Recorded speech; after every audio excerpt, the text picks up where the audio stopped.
ভাই এটা কে ছিল সেটা আমি জানি না। আমি তার সাথে টিম আপ করার জন্য আমি ইমোট দিতেছিলাম। আমি ভাবছিলাম সে আমার সাথে টিম আপ করবে, কিন্তু সে আমার সাথে টিম আপ করলো না।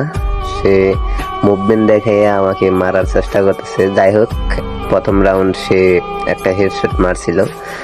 দ্বিতীয় রাউন্ডে আমি আবার ইমোট দেওয়া শুরু করলাম, দেখি এখন কি কথা। সে কিন্তু আমাকে মুভমেন্ট দেখাইতেছে মারার জন্য। আমি ভাবছি সে আমার সাথে টিম আপ করছে, মানে এইভাবে দাঁড়িয়ে আছে, আমি ভাবছি সে আমার সাথে টিম আপ করছে।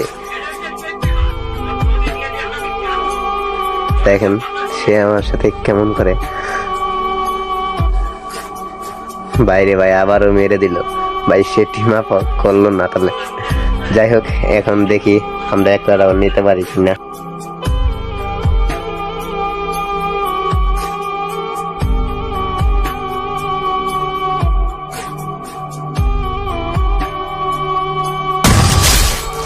ভাই রে ভাই, ও পিল্লের একটা হেডশট হয়েছে ভাই।